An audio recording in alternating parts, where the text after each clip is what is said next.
नमस्कार मेरे प्यारे भाइयों, मैं हूं अनुज और आप सुन रहे हैं हॉरर कहानी, वो भी मेरी जुबानी।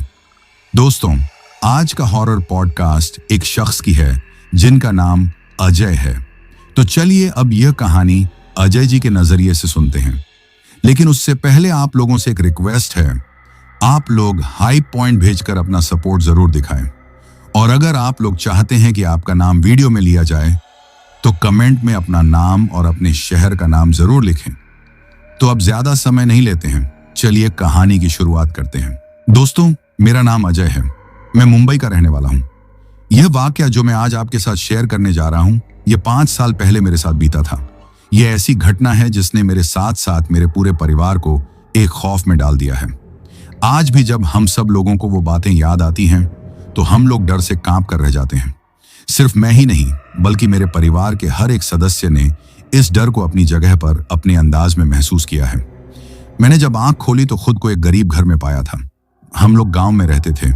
मेरी 2 बहनें और एक छोटा भाई था। पिताजी बहुत ही ज्यादा मेहनत करते थे ताकि हम लोगों को अच्छी जिंदगी दे सकें।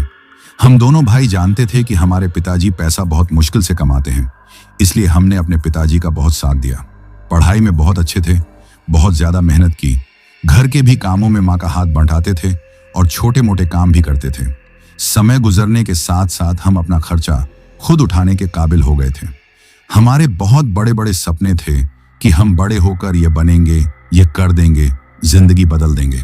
मगर एक दिन पिताजी का एक्सीडेंट हो गया और हमारे सारे सपने चकनाचूर हो गए थे, क्योंकि घर की सारी जिम्मेदारियां तो अब हम दोनों भाइयों पर आ गई थी। हम दोनों ने ही अपनी पढ़ाई को अधूरा छोड़ दिया था।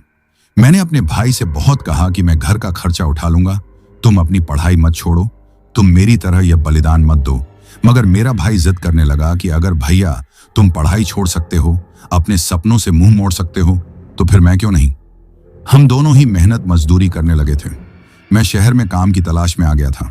तभी एक आदमी से मेरी बात हुई। वह एक टैक्सी ड्राइवर था। अक्सर ही मैं उसकी टैक्सी में एक जगह से दूसरी जगह पर सफर करने के लिए जाता था, क्योंकि वह मेरे गांव का ही आदमी था और हमारे हालात से अच्छे से वाकिफ था। इसीलिए वह किराया भी बहुत कम ही लिया करता था। एक दिन मैंने सिर्फ अपनी मजबूरियों का रोना रोया तो वह कहने लगा कि तुम रात में काम क्यों नहीं करते, रात को तुम टैक्सी चला लिया करो। उसकी बात पर मैं हैरान रह गया। ये तो मैंने सोचा ही नहीं कि दिन भर मैं एक कारखाने में काम करता हूं तो रात को मैं कोई और काम भी कर सकता हूं। ज्यादा मेहनत करके अपने परिवार का पेट पालने में कामयाब हो जाऊंगा और अपने भाई को भी फिर मैं दोबारा से पढ़ाई करने पर मजबूर कर दूंगा। मेरे इसी दोस्त ने ही मुझे टैक्सी चलाना सिखाया था और फिर वह मुझे अपने एक मालिक के पास लेकर गया। उस आदमी ने मुझे गौर से देखा था, मेरा इंटरव्यू लिया, कुछ सवाल पूछे। वह यह जानना चाहता था कि क्या मैं ईमानदार हूं, अपना काम करने में कैसा हूं। मैंने सिर्फ विश्वास दिलाया कि तुम्हें मुझसे कोई शिकायत नहीं होगी और यूं उसने अपनी टैक्सी मेरे हवाले कर दी थी। अब दिन भर तो मैं कारखाने में काम करता था, मगर रात होते ही टैक्सी लेकर रोड पर निकल जाता था। वह भी एक ऐसी ही रात थी, तूफानी रात। बारिश भी बहुत ही ज्यादा तेज थी। आज मैं आराम करना चाहता था। माँ ने भी कहा, बेटा आज मौसम ठीक नहीं है, ऐसे मौसम में तुम कैसे गाड़ी चलाओगे, आज तो कोई सवारी भी नहीं मिलेगी, इसलिए बेहतर यही है कि तुम घर में रहकर आराम करो। मगर मैंने माँ की बात इस कान से सुनकर दूसरे कान से निकाल दिया था। दरअसल मेरे भाई का कुछ दिनों में एडमिशन होना था और छोटी बहन भी अपनी पढ़ाई पूरी कर रही थी। उनकी पढ़ाई के खर्चे के लिए ही मैं इतनी मेहनत कर रहा था। टैक्सी लेकर जब मैं सड़क पर आया तो दूर दूर तक अंधेरा था। मुझे भी एक पल को यही एहसास हुआ कि माँ की बात ठीक है, वापस मुड़ जाना चाहिए। मगर फिर सर झटक कर मैं स्टैंड पर आ गया। तभी मेरे पास एक लड़का आया था। कहने लगा, हम 3 दोस्त हैं, हमें एक जगह पर जरूरी पहुंचना है, अभी और इसी वक्त। क्या तुम हमें वहां पर लेकर जा सकते हो? हम तुम्हें किराया भी ज्यादा दे देंगे। उसकी बात सुनकर मेरे मुंह में पानी आ गया था। मैंने कहा, हाँ हाँ क्यों नहीं, मैं तो इसीलिए यहाँ पर खड़ा हूँ। वह लड़का अपने दोस्तों को कहने लगा, यहाँ से थोड़ा सा दूर चलो मेरे दोस्त, वहीं पर खड़े हैं, हमारा इंतजार कर रहे हैं। मैंने अपनी टैक्सी स्टार्ट कर दी थी। थोड़ा ही दूर आया था जब मुझे अंधेरे में 2 लड़के खड़े नजर आए थे और उनके साथ एक लड़की भी थी। ऐसे लग रहा था जैसे उन्होंने उस लड़की को जबरदस्ती काबू कर रखा हो। एक लड़के ने लड़की के मुंह पर हाथ रखा हुआ था और उसके हाथ पीछे बंधे थे। ये देखकर मैं घबरा गया था। मैंने कहा, देखो तुम लोग कुछ गलत कर रहे हो, क्या किसी लड़की को अगवा कर रहे हो? मेरा दोस्त कहने लगा, अरे नहीं नहीं, ऐसी कोई बात नहीं है, हम तीनों दोस्त हैं। दरअसल हमारी इस दोस्त की तबीयत खराब है, इसे पागलों वाले दौरे पड़ते हैं, बस इसे हमने हॉस्पिटल लेकर जाना है। हमारे पास वक्त कम है, इसलिए जल्दी से चलो। वह आसपास होशियार नजरों से देखता हुआ बोला था, मगर मेरा दिल खटक रहा था। मैंने कहा, देखो, अगर तुम लोग गलत कर रहे हो, यह गलत काम है, मैं तुम्हारा साथ नहीं दूंगा, बल्कि मैं पुलिस को रिपोर्ट दर्ज करवा दूंगा। इससे पहले कि मैं अपनी बात पूरी करता, उस लड़के ने अपनी जेब से कुछ पैसे निकालकर मेरे हाथ पर रखे थे। मैंने एक नजर देखा तो अंदाजा हो गया कि वो लगभग 50,000 के करीब की रकम थी। एक बार मेरा दिल बेईमान हुआ, मगर अगले ही पल मैंने खुद को समझा लिया, मैं पैसों के लिए अपने जमीर का सौदा नहीं कर सकता। अभी इसी वक्त मेरी टैक्सी से नीचे उतर जाऊं। इससे पहले कि मैं अपनी बात पूरी करता, उस लड़के ने अपने कपड़ों से छिपा हुआ एक पिस्तौल बाहर निकाला था। मेरे कान के साथ लगाकर कहने लगा, अगर अपनी जिंदगी चाहते हो तो जैसा कहा है वैसा करो। ये पैसे भी उठा लो और इसके ऊपर हम तुम्हें और भी पैसे दे देंगे। बस तुमने अपनी जबान बंद रखनी है। आज जो कुछ तुमने देखा है वो यहीं पर दफन करके जाना है। एक तो पैसों का लालच और ऊपर से मौत का खौफ, मैंने अपने जमीर को सुला दिया था। मैं उन्हें लेकर उस जगह पर आ गया था जो जगह उन्होंने मुझे बताई थी। मैंने देखा ये एक पुराना कब्रिस्तान था, आसपास आबादी न होने के बराबर थी। कब्रिस्तान के साथ ही एक छोटी सी झोंपड़ी बनी हुई थी जो कि पूरी तरह से अंधेरे में डूबी हुई थी। ऐसे लग रहा था जैसे उस झोंपड़ी में कोई भी मौजूद न हो। उन लड़कों ने कहा कि अपनी टैक्सी यहीं पर रोको, अगर तुम यहां से गए तो तुम्हारी मौत पक्की है। हमने तुम्हारी टैक्सी का नंबर नोट कर लिया है। अगर तुमने हमारी बात नहीं मानी, टैक्सी को यहीं पर छोड़कर जाने की होशियारी की, तो तुम्हारे साथ बुरे तरीके से पेश आएंगे। उन्होंने टैक्सी बंद करवाकर चाबी भी निकाल कर ले गए थे और वो उस झोंपड़ी में चले गए और मैं टैक्सी में अपना सिर दोनों हाथों में गिराकर बैठ गया था। यार, ये क्या हो रहा था? मैं कैसे इन लोगों के हाथों खिलौना बन गया? और वो लड़की बेचारी, पता नहीं कौन थी और ये उसके साथ क्या करने वाले थे। यकीनन यहां पर दरिंदगी का खेल खेला जाने वाला था, तभी तो वो उस लड़की को इस कब्रिस्तान में लेकर आए थे। मैंने कब्रिस्तान की तरफ निगाह उठाकर देखा तो मेरे पूरे शरीर में खौफ की लहर दौड़ गई थी। दूर दूर तक कब्रें ही कब्रें नजर आ रही थीं और आसपास बड़े बड़े पेड़ नजर आ रहे थे जो इस अंधेरे में खड़े किसी भूत की तरह नजर आ रहे थे। मेरा बार बार ध्यान उसी झोंपड़ी की तरफ जा रहा था जहां से उस लड़की के चिल्लाने के रोने की आवाजें सुनाई दे रही थीं। वो बार बार अपनी मदद के लिए पुकार रही थी, मुझे यहां से बाहर निकालो, छोड़ो मुझे, मत करो मेरे साथ ऐसा, मैंने तुम्हारा क्या बिगाड़ा है। मगर उन लड़कों ने उसकी कोई बात नहीं सुनी और लगातार दरिंदगी का खेल खेलते रहे थे। मैं अपनी गाड़ी में बैठा उसकी उसके चीखों को सुन रहा था। मैंने अपने कानों पर हाथ रख दिए थे। मुझे खुद पर गुस्सा भी आ रहा था और रोना भी आ रहा था कि मैं भी तो 2 जवान बहनों का भाई था, मगर इसके बावजूद भी मैंने किसी दूसरे की बहन की इज्जत को बचाने की कोशिश नहीं की। ऊपर वाला मुझे शर्मिंदा करे। बारिश थी कि बढ़ती जा रही थी, तूफान भी पहले से ज्यादा तेज हो गया था। फिर वो लड़के उस झोंपड़ी से बाहर निकले तो मैंने कड़कती हुई बिजली में देखा कि वो उस लड़की को घसीट कर एक तरफ लेकर जा रहे थे। उनमें से एक लड़का मेरे पास आया, कहने लगा, थोड़ी देर और इंतजार करो, हम फरी होकर आ जाएंगे, तब तक तुम्हें यहीं पर रुकना होगा, होशियारी मत दिखाना। वो दोबारा से मुझे धमकी देता हुआ वहां से चला गया था। लगभग 1 घंटे के बाद वो लोग वापस आए थे। चलो, अब टैक्सी में बैठकर वो आपस में धीरे धीरे बातें करने लगे थे। वो बहुत खुश और मस्त नजर आ रहे थे, जबकि मुझे उन पर गुस्सा आ रहा था। कैसे आदमी थे वो, जिन्होंने एक मासूम लड़की से उसकी इज्जत छीन ली और फिर पता नहीं उसके साथ क्या किया। वो लड़की जिंदा भी थी या मर चुकी थी। मैंने उन्हें उसी जगह पर आकर उतारा था। उन्होंने मुझे और पैसे दिए, कहने लगे, आज रात जो कुछ भी तुमने देखा है वो तुमने किसी से भी बयान नहीं करना। अगर तुमने किसी को बताया तो हम लोग तुम्हें जिंदा नहीं छोड़ेंगे। वैसे भी हम बड़े लोग हैं, तुम हमारा कुछ नहीं बिगाड़ सकते। तुम्हारे पास अगर कोई सबूत होता तो भी तुम हमें नुकसान नहीं पहुंचा सकते थे। अब तो तुम्हारे पास कोई सबूत भी नहीं है। मैं अपने घर वापस आ गया था। पैसे अपनी मां को दिए तो वो हैरान रह गई। अरे बेटा, इतने सारे पैसे एक साथ, कहीं तुमने कोई गलत काम तो नहीं किया? मां की बात सुनकर मैं हैरान रह गया कि कैसे वो एक पल में ही मेरे बारे में सब कुछ जान चुकी हैं। मैंने उन्हें टाल दिया था। नहीं मां, असल में मैंने एक आदमी को हिफाजत से उस जगह पर पहुंचाया। उसके पीछे कुछ डाकू लगे हुए थे, बस इसीलिए उसने खुशी में मुझे इनाम की रकम दे दी। मां कहने लगी, बेटा, ऐसा खतरनाक काम नहीं करना चाहिए था तुम्हें। अगर तुम्हें कोई नुकसान पहुंचाता तो। मैं कोई बात का जवाब दिए बिना अपने कमरे में आ गया था। माँ ने वो पैसे संभाल के रख लिए थे। अब तो मेरी परेशानी आधी कम हो गई थी। न सिर्फ बहन और भाई के एडमिशन का मसला हल हो गया था, बल्कि और भी कितनी ही जरूरतें थीं जो इन पैसों से पूरी हो गई थीं। मगर मैं नहीं जानता था कि यह थोड़े दिन का सुकून है, थोड़े दिन की खुशी है। अब मेरे जीवन में वो समय आने वाला है जो मैं मौत की दुआ करूंगा, मगर मौत भी जैसे मुझसे पनाह मांगेगी। अगली रात मैं अपनी टैक्सी पर सफर कर रहा था जब अचानक से मुझे रोड पर एक बूढ़ी औरत नजर आई थी। उसने हाथ देकर टैक्सी को रोक लिया।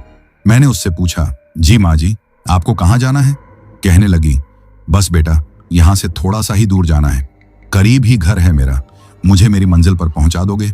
मैंने कहा, जी माँ जी, क्यों नहीं, आप आई, बैठें। जैसे ही वो घूमकर मेरी गाड़ी की तरफ आने लगी तो अचानक से मेरी नजर उसके पांव पर पड़ी। मेरी आंखें डर से फटी की फटी रह गईं।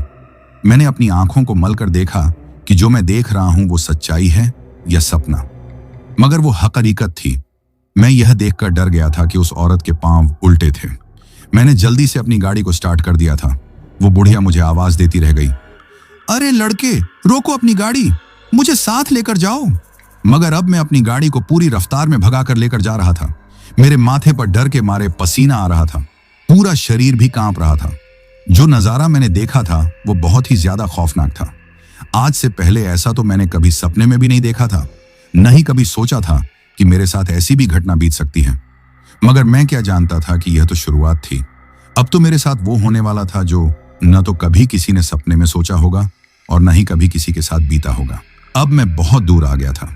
मैंने देखा कि वो औरत दोबारा से सड़क पर खड़ी थी और मेरी तरफ हाथ के इशारे से टैक्सी रोकने का बोल रही थी।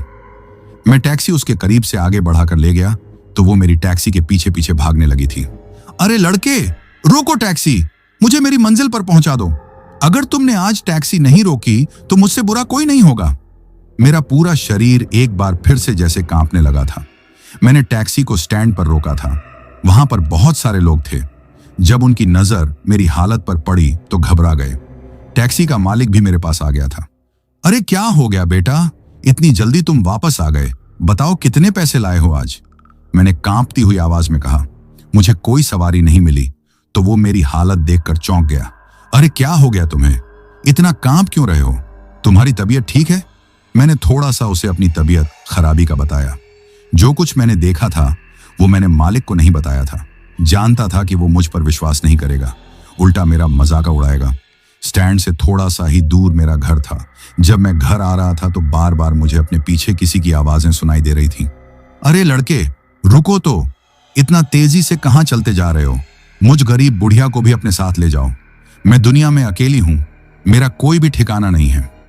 जब ये आवाज मैंने सुनी तो मैं एक बार फिर से चिल्लाने लगा था और मैंने तेजी से दौड़ लगा दी थी।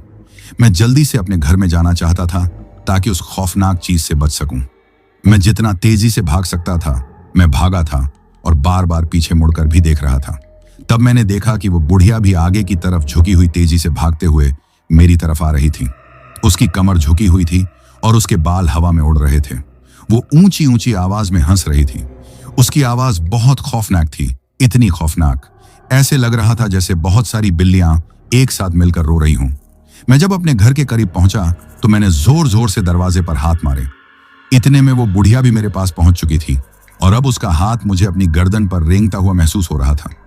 इससे पहले कि वो मेरे साथ बुरा बर्ताव करती, तभी मेरी माँ ने दरवाजा खोल दिया था। अरे बेटा, आज इतनी जल्दी आ गए तुम और इतना डरे हुए क्यों हो? क्या हुआ है? सब ठीक तो है? मैंने अपनी माँ को एक तरफ किया, दरवाजा अंदर से बंद कर दिया था। अब मैं तेज तेज सांस ले रहा था, अपने आप को नॉर्मल करने की कोशिश कर रहा था। माँ तो मेरी हालत देख देख कर घबरा गई थी। हुआ क्या है बेटा, कुछ बताओ तो। मैंने कहा, कुछ नहीं माँ, मेरी तबीयत ठीक नहीं है, मुझे बुखार महसूस हो रहा है, मुझे आराम करना है। मैं अपने कमरे में आ गया था।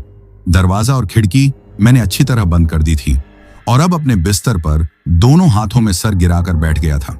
कुछ दिन पहले उस लड़की के साथ मेरी आंखों के सामने हादसा गुजरा था तो मैं उस हादसे को भूल नहीं पा रहा था, और आज जो घटना मेरे साथ घटी थी उसे मैं कैसे भूल पाता।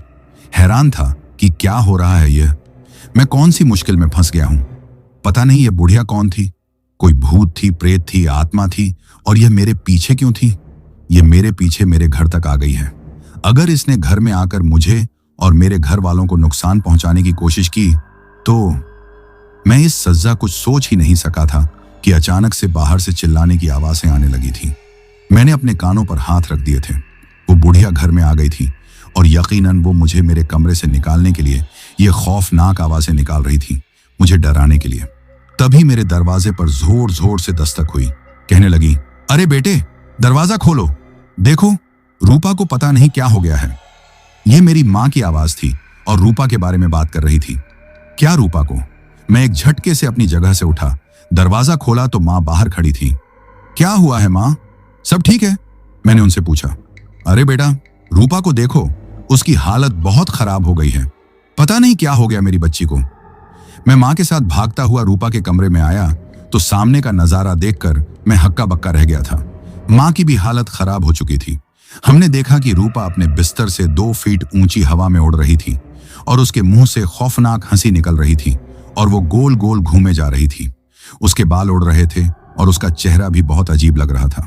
उसने तभी मुड़कर मेरी तरफ देखा।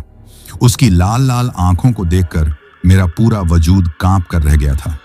मैंने कांपती आवाज में माँ से पूछा, माँ क्या हो रहा है ये सब? और उनकी हालत भी मुझसे अलग नहीं थी। आवाजें सुनकर मेरा भाई और दूसरी बहन भी वहां पर आ गए थे और यह नजारा देखकर वो भी बुरी तरह डर गए थे। तभी रूपा ने हम सब लोगों पर हमला कर दिया।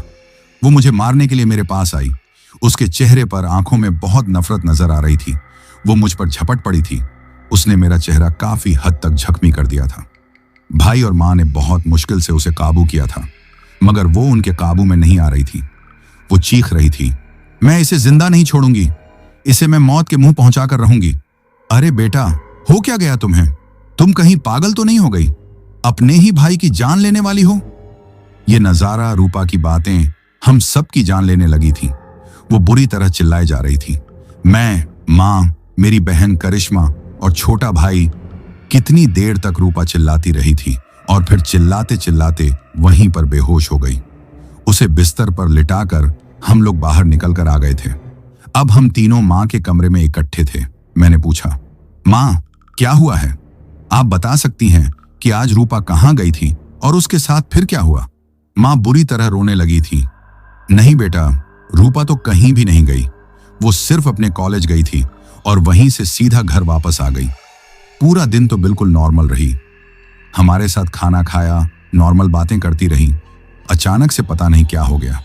पहले तुम घर आए तो तुम इतने डरे हुए लग रहे थे जैसे कोई भूत देख लिया है, और अब ये रूपा।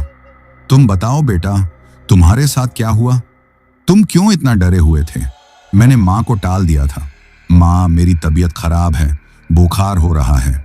मेरे साथ कुछ भी नहीं हुआ, मगर जो रूपा के साथ हुआ है उसने मुझे अंदर से हिला के रख दिया है। अब क्या किया जाए? इस मसले का क्या हल निकाला जाए? माँ कहने लगी, मुझे लगता है यह किसी भूत प्रेत का ही असर है, या फिर किसी ने मेरी बेटी पर जादू कर दिया है, या फिर इसका कोई दिमागी मसला है। सुदेश, मेरा भाई, कहने लगा, माँ ये दिमागी मसला नहीं है। जो रूपा की हालत थी और जिस तरह से वो हवा में उड़ रही थी और जितनी उसमें ताकत आ गई थी, ऐसे लग रहा था जैसे उसमें 10 मर्दों के बराबर ताकत हो। मुझे लगता है यह कोई और चक्कर है। भगवान करे कि रूपा ठीक हो जाए। उस रात हम में से कोई भी नहीं सोया था। पूरी रात हम सब ने डर के असर में गुजारी थी। बार बार छत पर किसी के भागने की आवाज सुनाई देती। मैं बाहर निकलने लगा जब माँ ने मेरा बाजू पकड़कर रोक दिया। बेटा, बाहर मत जाओ, जो कोई बाहर है ऐसा ना हो तुम्हें नुकसान पहुंचा दे। तभी मेरी नजर के सामने से उस बुढ़िया का चेहरा घूम कर रह गया था और मैं बुरी तरह डर गया था। क्या यह सब वो बुढ़िया कर रही है? मैंने खुद से सवाल किया।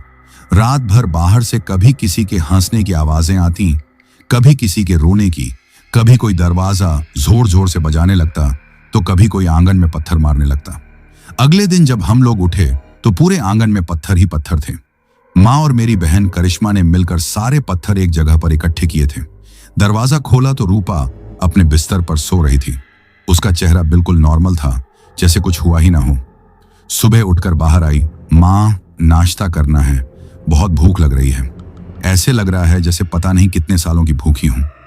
उसने नॉर्मल अंदाज में बात करते देखकर हम सभी शांत हो गए थे और तभी मैं उठकर कारखाने में आ गया था। मुझे लगा था कि सिर्फ वो एक खौफनाक रात थी जो हमारी जिंदगी में हमें झंझोड़ने के लिए आई थी और सुबह होते ही वो डर का असर खत्म हो गया। मगर मैं क्या जानता था कि यह तो शुरुआत थी। अब तो हमारे साथ वो होने वाला था। हर एक रात ऐसे डर में गुजरने वाली थी कि हम सुख और शांति को जैसे भूल जाएंगे। मैं घर के आंगन में ही था जब कुछ लड़कों की बात सुनकर हैरान हो गया। अरे यार, इन तीनों लड़कों की हालत बहुत ही ज्यादा खराब है। किसी को समझ नहीं आ रहा कि इन्हें किसी जंगली जानवर ने मारा है या किसी इंसान ने। इतनी भयानक तरीके से मौत।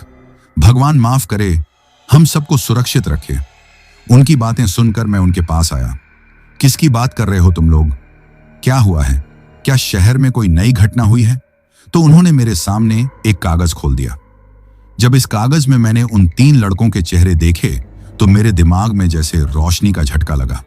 मुझे याद आया कि ये लड़के तो वही हैं जिन्होंने उस रात मेरी टैक्सी बुलाई थी और फिर जो कब्रिस्तान में गए थे। इन लड़कों को किसने मारा? सही कहते हैं, बुरे कर्मों का बुरा ही नतीजा निकलता है। कल जो कुछ उन्होंने उस लड़की के साथ किया, आज वो सब उनके साथ भी हुआ। मैं इतने दिनों से रात को चैन से सो नहीं पाया था। यही सोचता रहता था कि पता नहीं उन्होंने उस लड़की के साथ क्या किया होगा, जिस तरह वो रोती हुई आवाज में मुझे पुकार रही थी।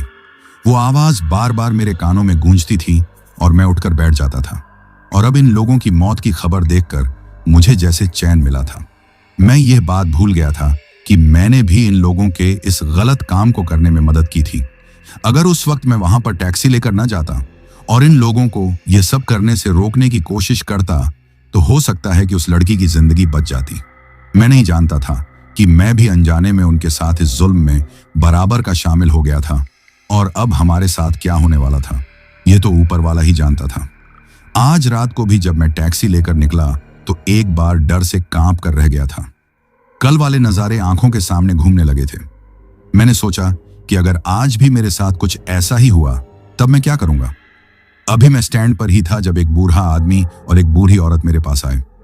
हमें एक गांव में जाना है बेटा, बताओ इस वक्त चलोगे? जी, आप बताइए कहाँ जाना है, अपना पता मुझे बताएं, मैंने उनसे कहा। उन्होंने जो मुझे पता बताया वो गांव लगभग 1 घंटे के फासले पर था। उन्हें छोड़ने के बाद वापस आने में मुझे अच्छी खासी देर हो जाती, मगर वो मुझे अच्छी खासी रकम किराए के रूप में दे रहे थे। मैं उनके साथ चलने के लिए तैयार हो गया था, मगर जिस रास्ते पर मैं जा रहा था मेरे डर से रोंगटे खड़े हो गए थे।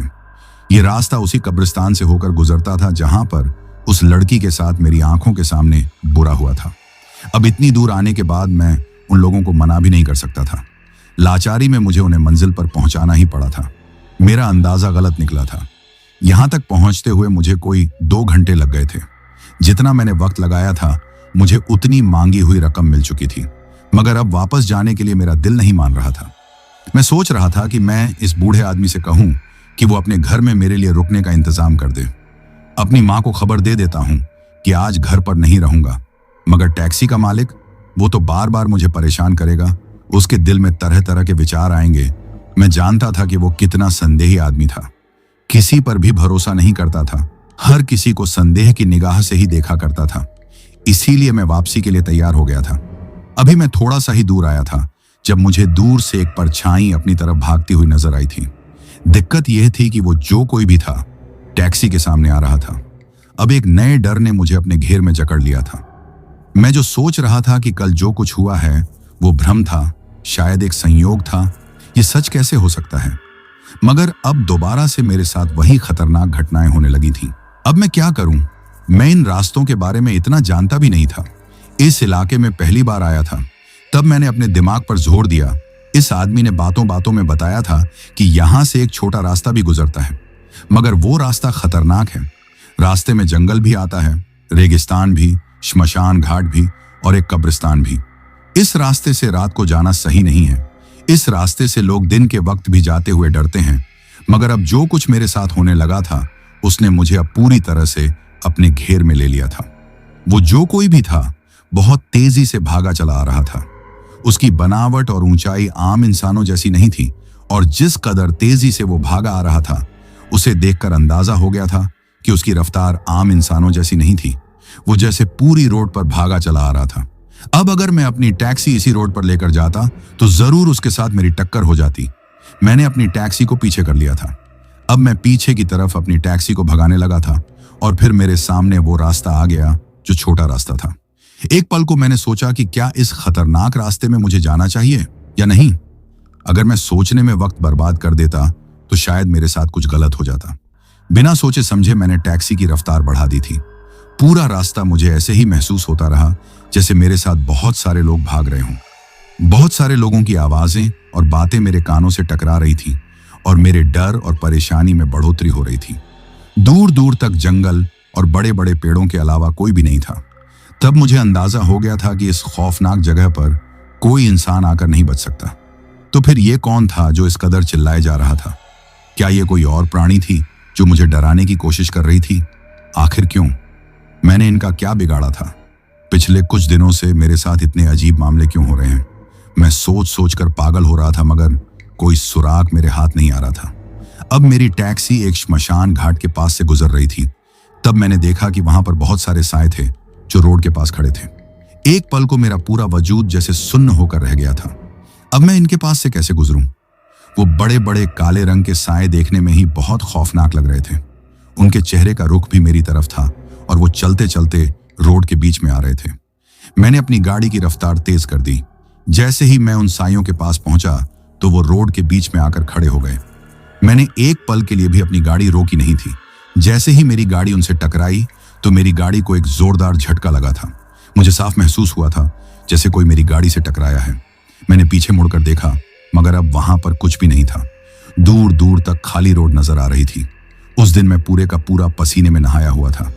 उस दिन जितना मैंने डर महसूस किया था वैसा डर आज से पहले मुझे कभी महसूस नहीं हुआ था।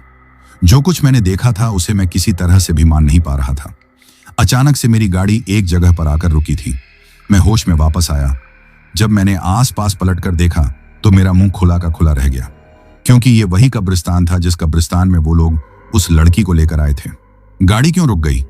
मैंने खुद से सवाल किया और एक छुपी हुई नजर मैंने इस कब्रिस्तान पर डाली थी।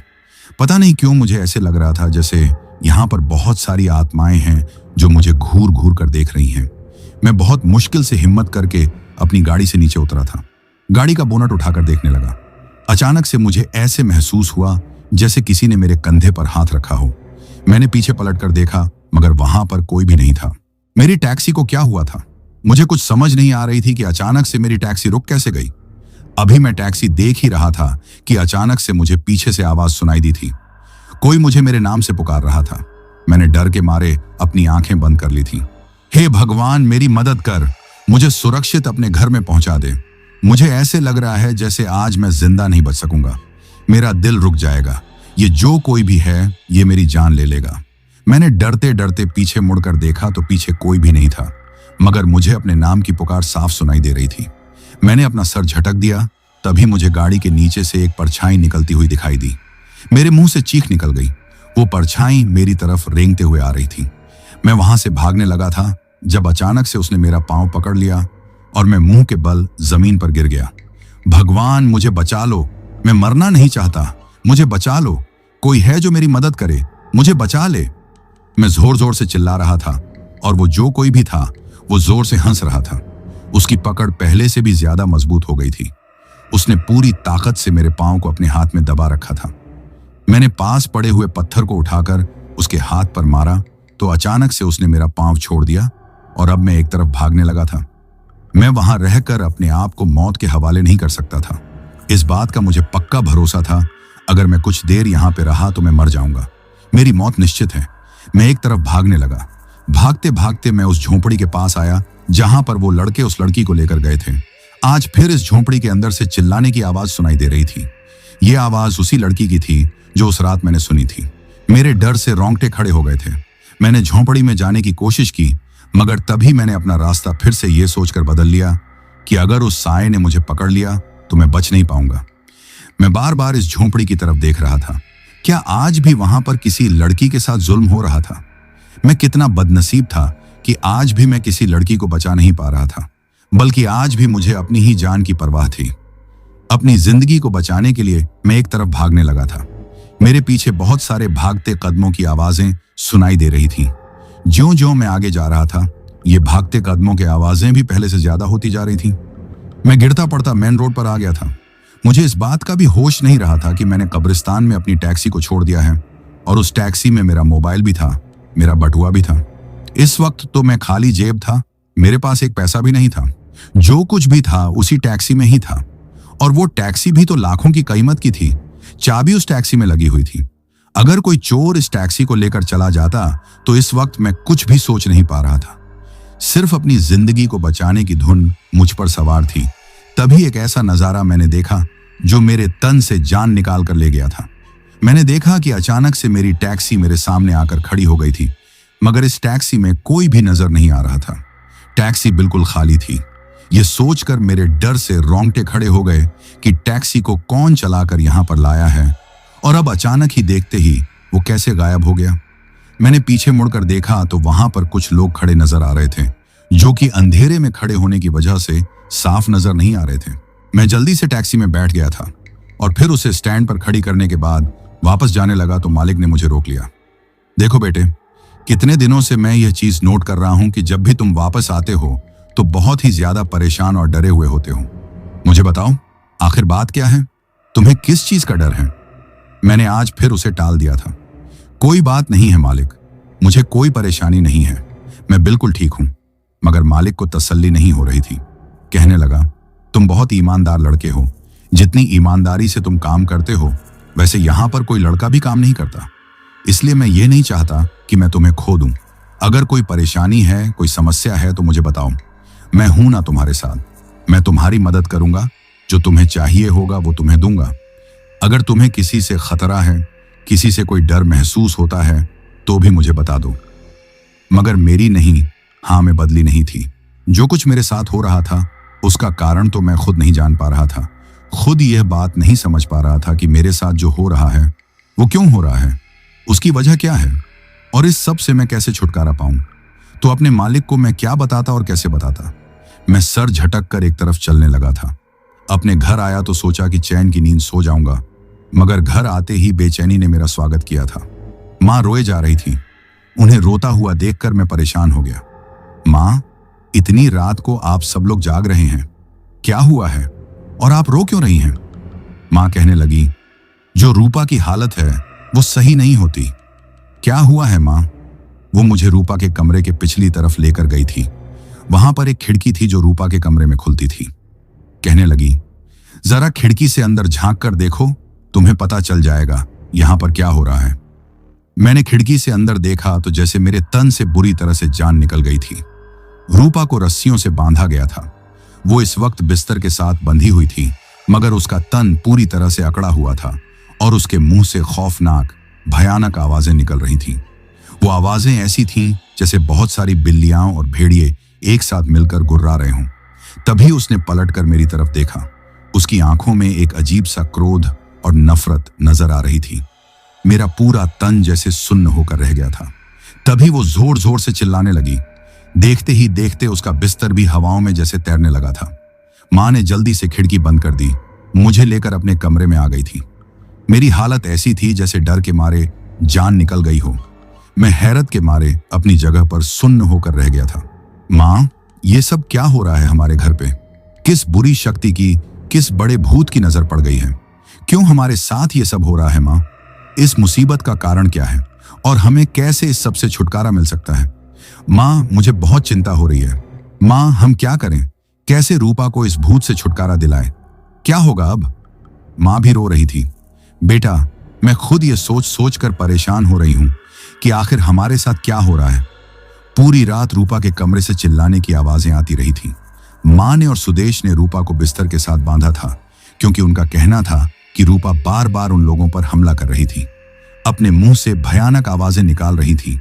उसने माँ को जख्मी किया था और करिश्मा को भी मारने के लिए आगे बढ़ी थी। करिश्मा ने बहुत मुश्किल से खुद को उसे बचाया था। तभी उन लोगों ने रूपा को बांध दिया था। आज भी पूरी रात हम सबकी आंखों में कटी थी।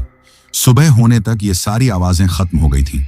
हर तरफ शांति फैल गई थी, मगर मेरा पूरा तन बुखार से तपने लगा था। ऊपर से रूपा की चिंता, परेशानी, डर का माहौल, ये सब मेरे दिमाग पर बुरा असर डाल रहा था। मुझे समझ नहीं आ रहा था मैं क्या करूं। अपने परिवार वालों को कैसे इस मुश्किल से छुटकारा दिलाऊं। सुबह हुई तो माँ कहने लगी, मुझे किसी तांत्रिक बाबा को ढूंढना चाहिए जो हमारी मदद कर सके। माँ, हमें अच्छा तांत्रिक बाबा कहाँ से मिलेगा जो सच में इस परेशानी का उपाय निकाल सके। आप नहीं जानती हैं कि लोगों ने अपने कितने रूप बनाए हुए होते हैं। हर कोई खुद को तांत्रिक और साधु कहता है। पैसे लेकर वो लोग भाग जाते हैं और जब उन्हें काम करने का बोलो तो उनके 100 बहाने होते हैं। हर कोई ये कहकर जान छुड़ा लेता है कि ये आत्मा बहुत ताकतवर है, हम इससे आपको छुटकारा नहीं दे सकते। तुम बताओ माँ, क्या फायदा फिर ऐसे लोगों के साथ वक्त बर्बाद करने का जो मुश्किल समय में आपकी मदद ना कर सके, आपके किसी काम ना आ सके। मेरी बात सुनकर माँ भी खामोश हो गई थी। मगर बेटा, फिर भी कुछ ना कुछ तो करना ही पड़ेगा। अपने बच्चे को हम ऐसे मुश्किल वक्त में छोड़ तो नहीं सकते। अगर वो किसी आत्मा के कब्जे में है तो हमें उसे आत्मा से छुटकारा दिलाने के लिए कुछ तो करना पड़ेगा। अब तो वो सुबह से एक बार भी कमरे से बाहर नहीं निकली है। मुझे डर लग रहा है कि अगर दोबारा से उसने वही हरकतें शुरू कर दी तो हम लोग क्या करेंगे। दिन भर तो मोहल्ले की कोई ना कोई औरत सिलाई करवाने के लिए मेरे पास आती ही रहती है। अगर किसी औरत ने रूपा की ये हालत देख ली तो क्या होगा। मेरी बच्ची तो पूरे मोहल्ले में बदनाम हो जाएगी, और जब कोई लड़की किसी बात पर बदनाम हो जाए तो उसका फिर रिश्ता भी नहीं होता। तुम नहीं जानते कि यहाँ के लोग कितना वहम करने वाले हैं। बात का बतंगड़ बना देते हैं, बात को कहां से कहां पहुंचा देते हैं। सब लोग कहेंगे कि मेरी बेटी पर भूत प्रेत आशिक हैं, और फिर क्या होगा। माँ, कुछ नहीं होगा, आप चिंता मत करो। मैंने माँ को हौसला दिया था, तसल्ली दी थी, मगर मैं खुद इतना परेशान था कि कुछ समझ नहीं आता था ये सब हो क्या रहा है। बाहर जो कुछ मेरे साथ हो रहा था और घर में जो कुछ रूपा के साथ हो रहा था, इस सब का कारण क्या है। मैंने अपने दिमाग पर बहुत जोर डाला, मगर कुछ समझ नहीं आ रहा था कि आज से पहले कभी हमारे साथ ऐसा कुछ हुआ हो, कभी ऐसी कोई घटना हुई हो। उस दिन मैं काम पर नहीं जा सका था, न दुकान पर और न ही टैक्सी चलाने के लिए। सारा दिन घर में ही रहा। 2 दिन तक मेरी ऐसी हालत रही, और 2 दिन तक हम में से कोई एक पल के लिए भी चैन से एक पल भी नहीं गुजार पाया था, क्योंकि अब वो जो कोई भी चीज थी वो रूपा पर बुरी तरह से हावी हो गई थी। पहले दिन भर तो रूपा शांत रहती थी, मगर अब दिन भर भी वो बुरी तरह चिल्लाती रहती, खौफनाक आवाजें निकालती रहती। घर वालों ने कमरे का दरवाजा बंद करके रखा था ताकि कोई उसकी आवाज न सुन सके, मगर फिर भी धीरे धीरे मोहल्ले में ये बात फैलने लगी थी कि रूपा के साथ कोई समस्या है, या तो वो पागल हो चुकी है और या उसमें कोई आत्मा घुस चुकी है। 2 दिन के बाद मैं दुकान पर आया था और फिर शाम को टैक्सी चलाने के लिए भी आ गया था। मालिक ने मुझे देखते ही कहा, अरे तुम्हें आखिर समस्या क्या है? देखो कितना तुम्हारा छोटा सा मुंह निकल आया है। परेशान किस बात पर हो? मुझे बताओ, हो सकता है मैं तुम्हारी परेशानी का कोई हल निकाल सकूं। मैं फीकी सी हंसी हंसा। जानता था कि जो हमारे साथ समस्याएं चल रही हैं, इससे हमें ऊपर वाला ही छुटकारा दे सकता है। ऊपर वाला ही हमारी मदद कर सकता है। ये काम कोई इंसान नहीं कर सकता। मैं अब किसी तांत्रिक की तलाश में भी रहने लगा था जो मेरी मदद करता, मगर हर रात टैक्सी चलाते हुए जो घटनाएं मेरे साथ होती, एक नए डर के संसार से मुझे परिचय करवाती थी। चाहता था कि मैं यहां से दूर भाग जाऊं, ये काम छोड़ दूं, मगर मैं कैसे सब छोड़ छाड़ कर कहीं जा सकता था। अपने परिवार वालों को कैसे अकेला छोड़ सकता था। हम में से कोई भी खुश नहीं था। दिन ब दिन रूपा की तबीयत बिगड़ती जा रही थी। वो बहुत कमजोर हो गई थी, हड्डियों का ढांचा बन के रह गई थी। हर वक्त वो इसी तरह उस भूत के असर में ही रहती थी। उस दिन भी आसमान पर बादल छाए हुए थे। तेज तूफानी रात थी। अचानक से वही रात मुझे फिर से याद आ गई थी जो मुझे हिला के रख दिया करती थी। आज मेरे पास कोई सवारी नहीं आई थी और मैंने सोचा कि इतनी रात को इस खतरनाक मौसम में यहां पर रुकना सही नहीं है, क्योंकि आज कोई भी वहां पर नहीं आया था और मालिक भी इस वक्त वहां पर मौजूद नहीं था। मैं वहां से जाने ही लगा था जब अचानक से मेरी टैक्सी खुद ब खुद चलने लगी। अरे ये क्या हो रहा है? मेरी टैक्सी खुद ब खुद कैसे चालू हो गई? मैं हाथ मारकर उसे रोकना चाहता था। ब्रेक पर पांव मार मार कर मैं थक चुका था, मगर मेरी टैक्सी रुकने का नाम नहीं ले रही थी। हैरत की बात यह थी कि न तो मैंने स्टीयरिंग को पकड़ा हुआ था और न ही हैंडल को, मगर फिर भी टैक्सी खुद ब खुद चले जा रही थी। मैंने एक झटके से चाबी भी निकाल दी थी, मगर मजाल है जो गाड़ी अपनी जगह पर रुकती। अब मैं बुरी तरह चिल्लाने लगा, कोई मेरी मदद करो, मुझे बचा लो। मैं बार बार पुकारे जा रहा था, रोए जा रहा था। आज मुझे जो डर महसूस हुआ था, ऐसे लग रहा था जैसे ये डर मेरी जान निकाल कर ले जाएगा। मैं क्या करूं, कहां जाऊं? हे भगवान, तू ही मेरी मदद कर। टैक्सी के शीशे ऊपर चढ़ चुके थे। मेरी आवाज टैक्सी में ही बंद होकर रह गई थी। मैं जितना भी चिल्लाता, जितना भी शोर मचाता, मगर मेरी आवाज इन बंद शीशों में ही गूंज कर आ जाती। किसी तक भी मेरी आवाज नहीं पहुंच सकती थी और न कोई मेरी मदद करने के लिए यहां पर होता। मैं रोए जा रहा था, भगवान को पुकार रहा था, अगर मुझसे कोई पाप हो गया तो मुझे माफ कर दे, अगर मुझसे कोई गलती हो गई तो मुझे माफ कर दे, मगर मालिक मुझे ये सजा मत दे, ये डर मेरी जान ले लेगा। अचानक से टैक्सी उसी कब्रिस्तान के सामने आकर रुक गई थी और फिर धीरे धीरे ये टैक्सी चलते हुए कब्रों के अंदर जाने लगी थी और फिर एक जगह पर जाकर वो टैक्सी रुक गई थी। तब मैंने देखा कि एक जगह पर एक कब्र बनी हुई थी। वो कब्र जमीन से ज्यादा ऊंची नहीं थी और उस कब्र पर एक लड़की बैठी हुई थी जिसने घुटनों पर सर रखा हुआ था। उसके बाल बिखरे थे, वो रो रही थी। मैं अपनी जगह पर हैरान बैठा रह गया था। न मुझ में उठने की हिम्मत थी, न टैक्सी से बाहर निकलने की, न बोलने की। इस लड़की को देखकर मैं हैरान हुआ था कि इतनी रात को ये लड़की यहाँ पर बैठी क्यों रो रही है। क्या ये सच में कोई लड़की है या कोई और प्राणी? तभी मैं सोच रहा था जब उस लड़की ने सर उठाकर मेरी तरफ देखा था। मेरे वजूद से जैसे जान निकल के रह गई थी। मैंने ध्यान से लड़की का चेहरा देखा। ये मुझे जाना पहचाना लगा था और जब मुझे याद आया तो मैं बुरी तरह घबरा गया था, डर गया था, क्योंकि ये लड़की कोई और नहीं बल्कि वही थी जिसे उस दिन लड़कों ने हैवानियत का निशाना बनाया था। अब वो अपनी जगह से उठकर खड़ी हो गई थी। उसके चेहरे पर क्रोध था, आंखों में नफरत थी। वो मुझे देखते हुए मेरी तरफ आ रही थी। मैं जल्दी से खिड़की खोली, बाहर निकलकर भागने लगा था। मैं ज्यों-ज्यों भाग रहा था वो और भी तेजी से मेरे ही पीछे आ रही थी। आज तुम्हें मुझसे कोई नहीं बचा सकता, आज मैं तुम्हें जिंदा नहीं छोड़ूंगी। वो लगातार मेरे पीछे भाग रही थी और मैं भी अपनी जान बचाता हुआ एक तरफ भाग रहा था। अचानक से मेरे सामने एक टैक्सी आकर रुकी। मैंने देखा टैक्सी में मेरा दोस्त था जो मुझे यहां पर लेकर आया था। उसने मुझे देखा तो परेशान हो गया। ऐसे क्यों भाग रहे हो और इतना चिल्ला क्यों रहे हो? इधर डरे हुए क्यों हो? तुम्हें डर लग रहा है? बताओ मुझे। टैक्सी में मेरे दोस्त के अलावा एक दो और लड़के भी थे जो हमारे साथ टैक्सी चलाने का काम करते थे और एक लड़का साफ सफाई का काम किया करता था। उन्हें अपने सामने देखकर मेरा दिमाग जैसे शांत हो गया था। मेरे पूरे तन में आराम की लहर दौड़ गई थी। मुझे यकीन हो गया था कि अब मैं बच गया हूं। वो मुझे नुकसान नहीं पहुंचा सकेगी, मेरे दोस्त मुझे बचा लेंगे। मेरा दिमाग अंधेरे में डूबने लगा था। जब मुझे होश आया तो मैं उस वक्त अपने टैक्सी स्टैंड पर था। मुझे कुर्सी पर बिठाया गया था और मेरे सामने ही मालिक बैठा हुआ था। होश में आता देखकर कहने लगा, आज मुझे बताओ क्या हुआ है तुम्हारे साथ। इतना तो मुझे अंदाजा है तुम किसी से डरे हुए हो, मगर किससे? किसी इंसान से या किसी भूत से? आज जब मेरे दोस्त ने मुझे मौके पर पकड़ लिया था, उन्होंने सारा नजारा अपनी आंखों से देख लिया था, तो मेरे पास झूठ बोलने का कोई रास्ता नहीं बचा था। मैंने अपना हाल उसके सामने खोल के रख दिया कि जो कुछ मेरे साथ पिछले दिनों से बीत रहा है और जो मेरे घर में मुसीबत आई हुई है, सब कुछ मैंने उन्हें बता दिया था। मालिक कहने लगा, तुमसे मुझे इस मूर्खता की उम्मीद नहीं थी। तुम्हें देखकर मुझे अंदाजा हो गया था कि तुम्हारे साथ कोई खौफनाक घटना हुई है, मगर तुमने ये सब मुझे क्यों नहीं बताया? तुम किस चीज का इंतजार कर रहे थे? अगर ज्यादा देर गुजर जाती तो तुम लोगों को इससे ज्यादा नुकसान उठाना पड़ सकता था। बहुत बड़ी मुश्किल में पड़ सकते थे तुम लोग। क्यों नहीं मुझे बताया?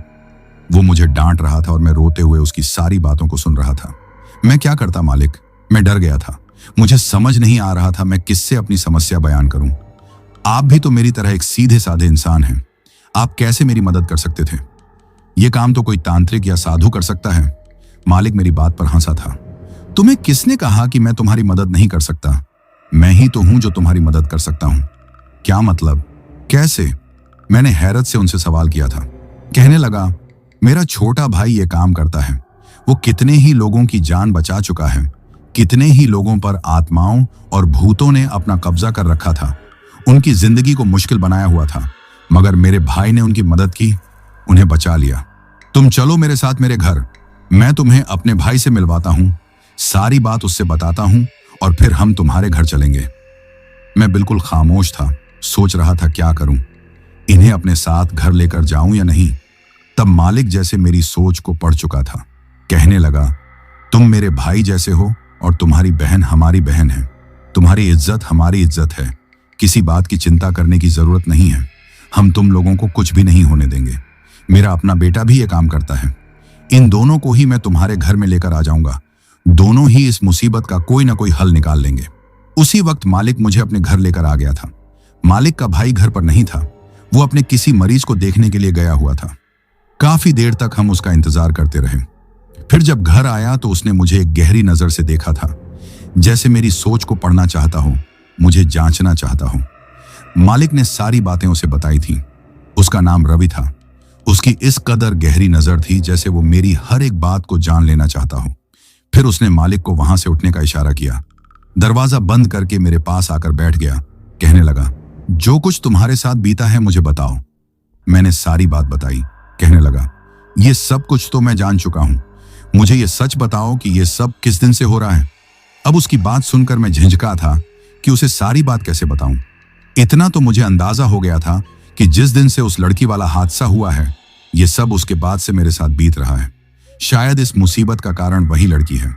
मुझे खामोश देखकर वो फिर से कहने लगा, गलतियां हर इंसान से हो जाती हैं। तुमसे जो हुआ है वो गलती थी। अब मुझे बताओगे कि उस दिन क्या हुआ था या मैं खुद बताऊं? मैंने सर झुका दिया और फिर सारी बातें उसे बता दी। कहने लगा, तुमने ये गलत किया।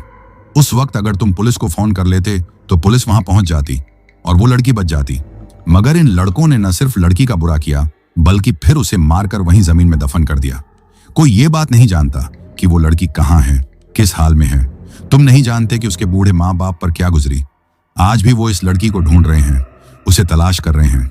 ये सब सुनकर मेरी आंखों में आंसू आ गए थे। मैं इन लड़कों के बारे में कुछ नहीं जानता था, न उस लड़की के बारे में। तब मुझे रवि ने सब कुछ बताया था कि वो एक गरीब लड़की थी। शाम में एक जगह पर नौकरी करके अपने बूढ़े माँ बाप का पेट पाल रही थी। इन लड़कों की उस पर कब से नजर थी। वो अमीर घराने के लड़के थे और इस लड़की को महज इस्तेमाल करना चाहते थे। मगर वो अच्छी लड़की थी। एक दिन उसने इन लड़कों की बेइज्जती की थी, उन्हें थप्पड़ मारा था। तभी क्रोध में आकर वो उससे बदला लेने के लिए उसे अगवा कर चुके थे।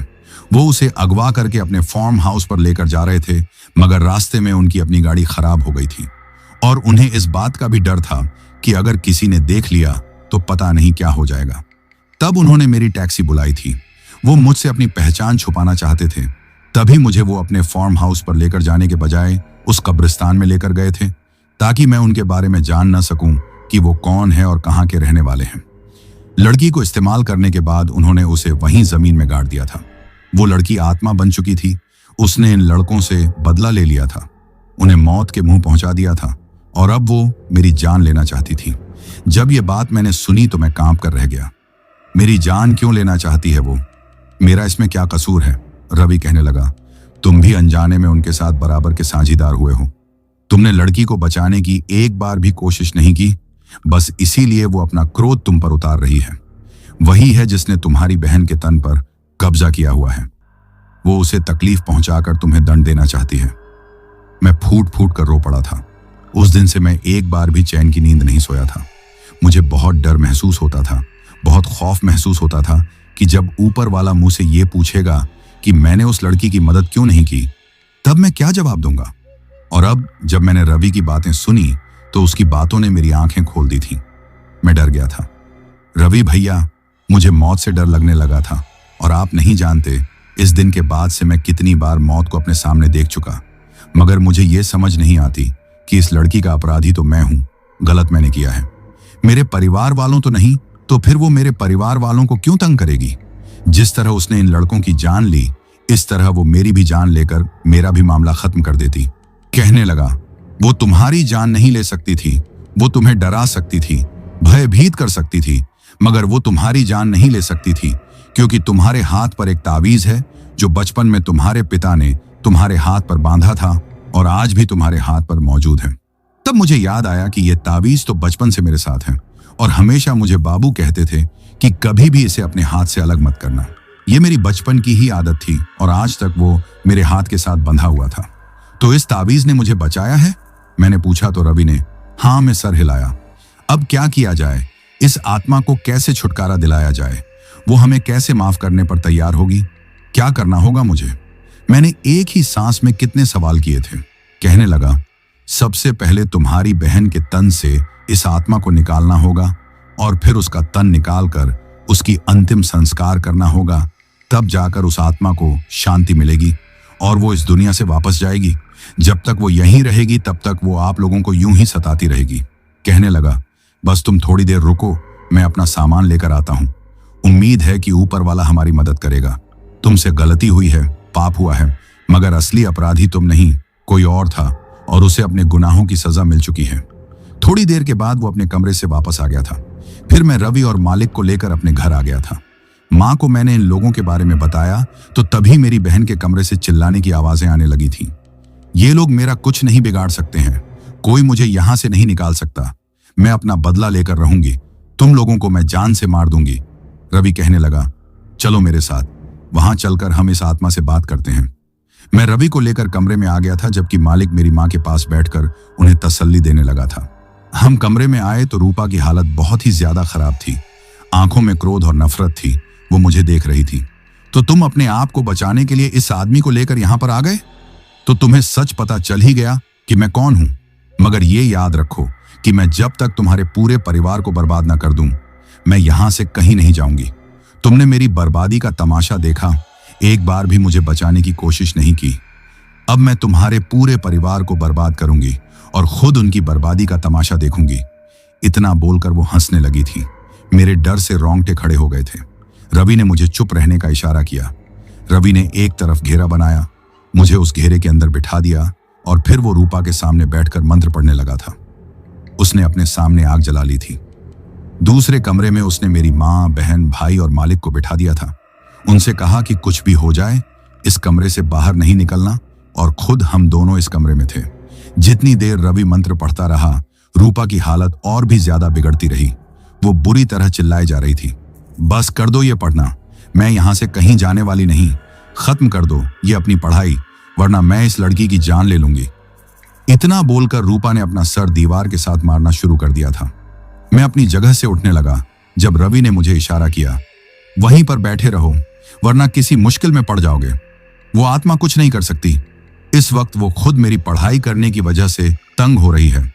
वो अपनी जान यहां से छुड़वाना चाहती है। वो तुम्हारी बहन को कोई नुकसान नहीं पहुंचाएगी। रवि का कहा सच साबित हुआ था। थोड़ी ही देर के बाद रूपा बिल्कुल शांत हो गई थी। उसके तन से जैसे वो आत्मा निकल चुकी थी और वो बेहोश होकर एक तरफ गिर पड़ी थी। रवि जल्दी से अपनी जगह से उठा। उसने एक माला रूपा के गले में पहना दी थी। कहने लगा, इस माला की वजह से वो आत्मा दोबारा इस लड़की के पास नहीं आएगी। अब हमें इस कब्रिस्तान में जाना होगा जहां पर इन लोगों ने इस लड़की को जमीन में दफन किया था। हमें उस लड़की की लाश को निकालकर उसकी अंतिम संस्कार करना होगा। उसके घर वालों को इस लड़की के बारे में बताना होगा ताकि वो अपनी बेटी का मरने के बाद चेहरा तो देख सकें। फिर ही उस आत्मा को शांति मिलेगी। कब्रिस्तान में आने के बाद भी रवि एक तरफ बैठकर पढ़ाई करने लगा था। 1 घंटा हम इसी कब्रिस्तान में रहे। फिर अचानक से कहने लगा, इस जगह पर जमीन खोदो। इस लड़की को इस जगह पर दफन किया गया। मैं कुदाल उठाकर जमीन खोदने लगा था, मगर ज्यों-ज्यों मैं जमीन खोदता जा रहा था, मुझे खौफनाक आवाजें सुनाई दे रही थी। मुझे डर लग रहा था, मगर रवि मेरे साथ था। किसी से भी डरने की जरूरत नहीं है। जब तक मैं तुम्हारे साथ हूं, वो कुछ नहीं बिगाड़ सकते। जब जमीन खोद ली तो उसके अंदर से एक लड़की की लाश निकली थी, और ये वही लड़की थी जिसे लड़कों ने जबरदस्ती मेरी टैक्सी में उस दिन सवार किया था। उसे देखकर मेरी आंखों में आंसू आ गए थे। रवि कहने लगा, जल्दी से उसके घर वालों को खबर देते हैं और उसकी देह को जलाने का इंतजाम करते हैं। तो दोस्तों, ये कहानी यही खत्म हुई। अब जिन भाइयों ने अपना नाम वीडियो में कमेंट किया था उनका नाम लेते हैं। मुकेश भाई राउरकेला से, शानो जी पाटियाला से, कमल जी भाटी तारानगर से, आकाश भाई उत्तर प्रदेश से, सफीक भाई सऊदी अरब से, राजीव भाई दरभंगा बिहार से, निहारिका जी ओडिशा से, राजकुमार भाई गोरखपुर से, गणेश पाठक भाई सूरत से, अंबुज मिश्रा भाई नोएडा उत्तर प्रदेश से, आशु भाई दिल्ली से, अनिल चौहान भाई सिवान बिहार से, मनीष जैन भाई दिल्ली से, सरिता जी उत्तराखंड से, मजीद भाई मालदीव से, विशाल भाई हरदोई से, रॉकी भाई सोनीपत से, विनोद गुरुंग भाई दुबई से, जमशेद खान भाई कराची से, अफसर अली भाई मुरादाबाद से, पुसली भाई थाईलैंड से, आशुतोष त्रिपाठी भाई गोंडा से, यूएस हर्ष तिवारी भाई लोहारी सिरसा प्रयागराज से, मुकेश गुजर भाई भरतपुर राजस्थान से, कबल सिंह भाई पंजाब से, किशोर भाई ग्रेटर नोएडा से, अभिषेक तिर्की भाई छत्तीसगढ़ से, जुल्फिकार भाई दिल्ली से, पन्ना राम कोलायत भाई बीकानेर राजस्थान से, अन्वेश कुमार पांडे भाई मुंबई महाराष्ट्र से, दीपक भोयर भाई अर्जुनली गांव से, सूरज भाई मुंबई से, बाबू मंडल भाई राउरकेला से, असलम कुरैशी भाई सऊदी अरब से, फिजाजी इस्लामाबाद पाकिस्तान से, अर्जुन भाई नेपाल से, राधे भाई उन्नाव से, संजय खान भाई इंडिया से, ओम प्रकाश भाई झारखंड से, सबीना भाई कोलकाता से, बाबू भाई उत्तराखंड से, राम छोटा भाई गोविंदपुर जमशेदपुर झारखंड से, रवि बिशन अली भाई इंडिया से, मोहन भाई झारखंड से, आजाद भाई दिल्ली से, रुद्रा शर्मा, सपना शर्मा, शिया और अमन शर्मा भाई दिल्ली से, असुम तामूट भाई अरुणाचल प्रदेश से, पूजा घोष जी असम से, राम ठाकुर सिंह भाई ग्वालियर से, मोएम भाई बिहार मुजफ्फरपुर से, कुलविंदर कौर भाई लुधियाना पंजाब से, फजीन भाई मालदीव से, अनुराग कश्यप भाई दुबई से, वाजिद तब्बूसुम भाई लाहौर पाकिस्तान से, राम अचल भाई अयोध्या से, हसन अब्बास भाई इटली से, मेहुल वर्मा भाई प्रयागराज से, राहुल भाई ओडिशा से, ऋषभ और राकेश भाई पंजाब से, शहजादी जी सऊदी अरब से, विनीता जी लखनऊ से, गोपाल भाई कोलकाता से, वाजिद तबस्सुम भाई पाकिस्तान से, वसीम अहमद भाई नागपुर महाराष्ट्र से, राम भदौरिया भाई मध्य प्रदेश से, जीवन तमंग भाई काठमांडू नेपाल से, कादिर शिकालगार से, पूरन चंद बालोत्रा भाई राजस्थान से, उर्वशी जी वेस्ट बंगाल दार्जिलिंग से, देवांश भाई ग्वालियर मध्य प्रदेश से, बलबिंदर सिंह भाई राजस्थान से, ओमकार सिंह भाई झारखंड से, बापूनू भाई ओडिशा से, योगपाल पांडे भाई बस्ती से, संतोष कोरबा भाई छत्तीसगढ़ से, रंजीत तिवारी भाई कानपुर से, अविनाश भाई फरीदाबाद से, कमल भाई म्यांमार से, राज मालवीय भाई मध्य प्रदेश से, सरोज भाई ओडिशा से, अवनीत जानवी और मानसी जालंधर पंजाब से, पीहू छावी और जतिन भाई चंडीगढ़ से, लकी राव भाई वाराणसी से, रोहन भाई रामपुर से, सैयद मेहदी भाई सऊदी से, रामू भाई असम से, जितेंद्र सिसोदिया भाई भगवानपुर से, गणेश भाई नासिक से, बाबू मोनी जी असम गोहपुर से, अलीना, अयान, जफिराह, इम्तेज भाई दुबलिन आयरलैंड से, अर्जुन छेत्री भाई असम से, निरुपमा नायक भाई ओडिशा से, जुनैद भाई मालेगांव से, अशोक भाई नासिक महाराष्ट्र से, रविंद्र भाई आगरा से, तरुणा भाई झारखंड से, अंकु भाई बलिया से, राम भाई मध्य प्रदेश से, वंदना यादव जी जबलपुर से, लता सिंह जी कर्नाटक से, मेहरुखा भाई लाहौर पाकिस्तान से, नरेंद्र मानकर भाई सौसर से, मीना गुरुंग जी काठमांडू नेपाल से, विक्की भाई मौर्याट्यूस से, शनि भाई बस्ती से, हामिदुल्लाह भाई इस्लामाबाद पाकिस्तान से, दिनेश कुंभार भाई महाराष्ट्र से, अक्षय राजभर भाई चौरा से, टठूंग भाई ईटानगर से, सफदार अब्बास भाई रावलपिंडी पाकिस्तान से, लकी भाई इटली और इकबाल भाई जर्मनी से, अशोक कुमार भाई उदयपुर राजस्थान से। और जिन भाइयों ने अपना नाम कमेंट किया है लेकिन उनका नाम वीडियो में नहीं लिया गया है, तो भाइयों आप लोग टेंशन ना लें, आप लोगों का नाम अगली वीडियो में जरूर लिया जाएगा। और अगर आप लोग भी चाहते हैं कि आपका नाम वीडियो में लिया जाए तो अपना नाम और अपने शहर का नाम वीडियो में कमेंट करें। अगर आपको यह कहानी पसंद आई हो तो वीडियो को लाइक और चैनल को सब्सक्राइब करें ताकि और भी डरावनी कहानियां आप तक पहुंच सकें। कहानी को अंत तक सुनने के लिए दिल से धन्यवाद दोस्तों। आज के लिए बस इतना ही, मिलते हैं जल्द ही कुछ नई कहानियों के साथ। तब तक के लिए अपना ध्यान रखिए।